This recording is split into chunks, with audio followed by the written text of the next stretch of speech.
ಕಡೆಯದಾಗಿ ಸುದೀಪ್ ಸರ್ ಬಗ್ಗೆ, ಯಾಕಂದರೆ ಅವರು ನೆಕ್ಸ್ಟ್ ಸೀಸನಿಂದ ನಾನು ಶೋ ಮಾಡಲ್ಲ ಅಂತ ಆಲ್ರೆಡಿ ಅಫಿಷಿಯಲ್ ಆಗಿ ಅನೌನ್ಸ್ ಮಾಡಿದ್ದಾರೆ. ಇಷ್ಟು ಸೀಸನ್ಗಳನ್ನು ಅವರೇ ಮಾಡ್ಕೊಂಡು ಬರ್ತಾ ಇದ್ರು. ಸೊ ಇದ್ರ ಬಗ್ಗೆ ಏನು ಹೇಳ್ತೀರಾ ನೀವು? ಬಿಗ್ ಬಾಸ್ ಸೀಸನ್ 11 ನಾನಿದ್ದೆ ಅಂತ ಹೇಳೋದಕ್ಕೆ ನನಗೆ ಹೆಮ್ಮೆ ಇದೆ, ಖುಷಿ ಇದೆ. ಅದು ಸರ್ ನಡ್ಸ್ಕೊಡೋವಾಗಲೇ ನಾನು even I was part of it ಅಂತ ಹೇಳೋದಕ್ಕೆ ನಂಗೆ ಖುಷಿ ಇದೆ ಆ್ಯಂಡ್ ಹೆಮ್ಮೆ ಇದೆ. ಈಗ ಅವ್ರು ನೆಕ್ಸ್ಟ್ ಸೀಸನ್ ಬರೋರಿಗೆ ಇವ್ರು ಇಲ್ಲ ಅನ್ನೋ ಒಂದು ಬೇಸರ ಕೂಡ ಇದೆ. ಸೊ ಫ್ಯಾನ್ಸಿಗೆ ಏನು ಹೇಳ್ತೀರಾ? ಯಾಕಂದರೆ ಅವ್ರು ಇದ್ರೇನೆ ಆ ಶೋ ಅಂದರೆ ಅವರು ಅಂದರೆ ಶೋ ಅನ್ನೋ ಥರ ಆಗಿಬಿಟ್ಟಿದೆ ಜನಕ್ಕೆ ಕೂಡ, ಅಷ್ಟೇ ಅಡಿಕ್ಷನ್ ಇದೆ ಅವ್ರ ಮೇಲೆ. ಸೊ ಏನು ಹೇಳ್ತೀರಾ ಇದ್ರ ಬಗ್ಗೆ ಅಂತ? ನಾನು ಏನು ಹೇಳೋಕ್ಕಾಗುತ್ತೆ ಅಂದರೆ ಅವ್ರ ಜೊತೆ ಈಗ ಶೋಲ್ಲಿ ನೀವು ಕಾಣಿಸ್ಕೊಂಡಿದ್ರಿ, ಒಂದು ಒಡನಾಟ ಇತ್ತು, ಅಂದರೆ ಅವ್ರು ಗೈಡ್ ಮಾಡೋ ರೀತಿ, ಬೂಸ್ಟ್ ಮಾಡೋ ರೀತಿ, ಇದನ್ನೆಲ್ಲ ನೋಡಿದಾಗ ಏನನ್ಸುತ್ತೆ ಅಂತ?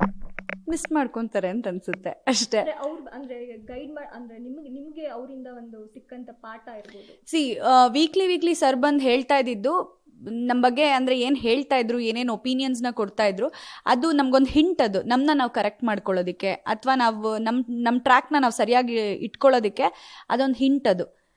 ಸೊ ಆ ಒಂದು ಆ್ಯಂಡ್ ಅವ್ರು ಹೇಳ್ತಿದ್ದಂಥ ರೀತಿ ಇತ್ತಲ್ಲ, ತುಂಬ ಚೆನ್ನಾಗಿರ್ತಿತ್ತು, ಸಕ್ಕದಾಗಿ ಹೇಳ್ತಾ ಇದ್ರು. ಅದನ್ನ ಮಿಸ್ ಮಾಡ್ಕೋತಾರೆ ಅಂತ ಅನ್ಸುತ್ತೆ ಅಷ್ಟೆ. ಮತ್ತೊಂದು, ನಾವು ಬಿಗ್ ಬಾಸ್ ಅಂದ್ರೇನೆ ಸುದೀಪ್ ಸರ್, ಬಿಗ್ ಬಾಸ್ ಕಳೆ ಕಟ್ಟದೆ ಸುದೀಪ್ ಸರ್. ಸೊ ಅವರೇ ಇಲ್ಲ ಅಂತಂದ್ರೆ ಅಷ್ಟೆ.